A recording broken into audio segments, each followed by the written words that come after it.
Ընտրություններին քաղաքական ուժերի առաջադրումների մեկնարկից ընդամենը 5 օր առաջ իշխող քաղաքացիական պայմանագիրը փոխեց ընտրական օրենսգիրքը։ Իշխանական падգամավորների նախաձեռնած փոփոխությամբ քաղաքական ուժերն այլևս հնարավորություն չեն ունենա դաշինքի անվանման մեջ անձնանուն ներառել։ Սա անդիմադիրների պնդմամբ արվեց, որպեսզի գործարար Սամվել Կարապետյանի առաջնորդած ուժը հնարավորություն չունենա դաշինքը կոչել Ուժեղ Հայաստան Սամվել Կարապետյանի հետ։ Արդյոք վատարկող նորբ չի։ Մարդը գնաց է պետ ռեգիստրում գրանց է բերել եկել արդեն ԿՀ-ում գրանցելու ժամանակահատված, բերել եք ոտի վրա ձեռի հետ գիշերվա ընթացքում ինչ-որ մտածել եք, որ կարող է այդ մարդու անունը խանգարից էր քաղաքական ուժին։ Մինչև նախագծի հիմնական զեկուցող ՔՊԱ-ական Արուսյակ Ջուլհակյանը կփորձեր հիմնավորել, թե ինչու են ընտրություններից ուղիղ 2 ամիս եւ առաջադրումներից 5 օր առաջ ընտրական օրենսգիրք փոխում, ընդդիմադիր պատիվ ունեմ խմբակցության ղեկավար Հայկ Մամիջանյանը նախաձեռնությունը որակեց հակաիրավական։ Ասաց անկախ պատճառներից այս փուլում օրենսգիրք փոխելն անթույլատրելի է,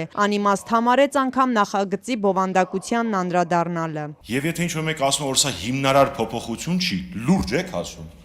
Ընդդիմադիր ամենամեծ քաղաքական մասնակցության հայտ ներկայացրած ուժը արդեն հայտարարել է իր անունը ու հանկարծակիորեն դուք օրենք եք ներկայացնում, որը սահմանափակում է եւ արգելում է դա անել, լուրջ։ ՔՊԱ-ականների այս նախաձեռնության մասին հայտնի դարձավ 3 ուշ երեկոյան։ Արտահերթ նիստով այս փոփոխությունը բերելու եւ այն հրատապ ընթացակարգով ընդունելու պատճառները փորձեց պարզել ընդդիմադիր Հայաստան խմբակցությունից Արթուր Խաչատրյանը։ Էս ինչ է նշանակում, գիշերվա կեսին շրջանառվում է, առավոտյան գալի ներկայացվում է, ինչու։ Խնդիրը նոր է հայտ եկել, պարոն, մի քանի օր է, պարոն Խաչատրյան, ինչ խնդիրի հայտ է եկել։ Իսկ տնային կալանքում գտնվող Սամվել Կարապետյանի Ուժեղ Հայաստան կուսակցությունը մի քանի օր առաջ դաշինք էր կազմել 2 քաղաքական ուժի հետ եւ հայտարարել. դաշինքը կոչվելու է Ուժեղ Հայաստան Սամվել Կարապետյանի հետ։ Մինչև օրս որևէ այլ կուսակցություն դաշինքի մասին չի հայտարարել, որի անվանումը կպարունակի անձնանուն։ Կուսակցության դաշինքի անվանումը չի կարող պարունակել անձնանուն եւ սա հստակ ուղղված է կոնկրետ քաղաքական ուժին, սա հստակ ուղղված է ձեր վախերի, քաղաքական մեծամասնություն, ձեր վախերի, այո, հենց ձեր վախերը փարատելուն։ ՔՊԱ-ական Արուսյակ Ջուլհակյանը, որ նախագծի հիմնական զեկուցողն է, բացատրեց, այս փոփոխությամբ շտկում են իրենց վրիպակը, որ թույլ են տվել 2024 թվականին, երբ դարձյալ ընտրական օրենսգիրք էին փոխում։ Մանրամասնեց, այն ժամանակ ընտրական օրենսգրքով արգելված էր, որ դաշինքների անվանումները պարունակեն անձնանուններ։ Իրենք սխալմամբ քվեարկել եւ հանել են այս արգելքը։ ՔՊԱ-ականը պարզաբանեց, կուսակցությունների մասին օրենքում այս արգելքը վաղուց կա, իսկ որ 2024-ին վրիպակ է եղել, ասաց փաստում են նաև այդ օրերի նիստերի արձանագրությունները։ Որևէ տրամաբանություն չկա այն բանում, որ կուսակցությունների մասին օրենքով արգելվի մեկ կուսակցությանը ունենալ անձնանուն իր անվանման մեջ, բայց կուսակցությունների խմբին, մի քանի կուսակցություններին հնարավորություն տրվի, որ նրանք իրենց անվանման մեջ ունենան անձնանուն եւ մեծամասնական ընտրակարգի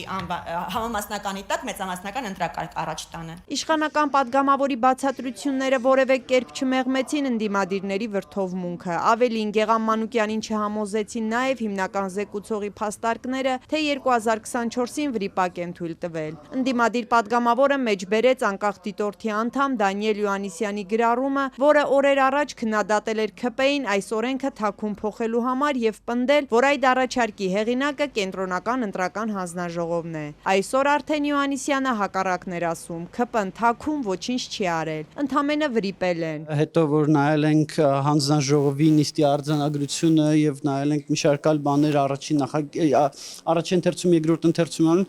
եկել ենք այն եզրանկման, որովհետեւ ինչ որ մեկի տեխնիկական վիպակն է եղել,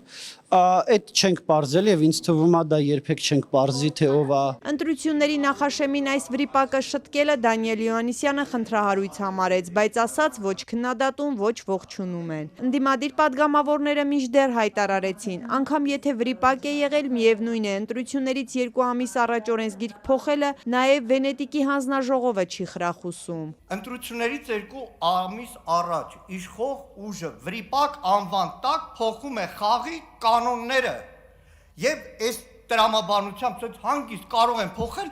առաջինից երկրորդ ընթերցման օրինակ առաջարկում են փոխել, որ ընտրություններին թեկտածու չեն կարող լինել մարդիկ, որոնք կրում են Գեղամանուն օրինակ։ Կարակ ու դուք կարակ անեք էդի, որովհետեւ սահմանագծում չկա ձեր համար։ ասում են վրիպակ է։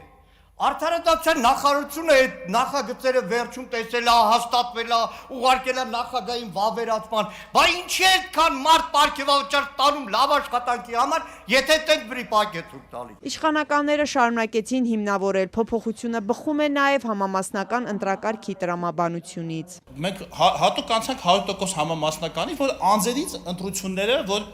անձերից դառնան կուսակցությունների շուրջ, դառնան քաղաքական գաղափարների շուրջ, ոչ թե անձերի շուրջ։ Հիմա ասում եք, չէ, ինչ եք անձերի անունը արգելում օգտագործել դաշինքի անվան մեջ։ Նիկոլ Փաշինյանի անունով չեք դուք ընտրություններին մասնակցում։ Ոչ չէ։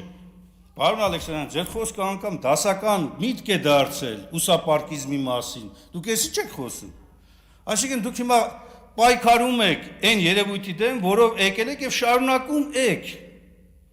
Հարց չկա, ճիշտ եք անում, եւ դա ճիշտ է։ Բայց մի փաթեթավորեք սա այս իրավիճակում եւ տարեք տեխնիկական վրիպակ էր էլի եւ այլն։ Հիմա այս տեխնիկական վրիպակը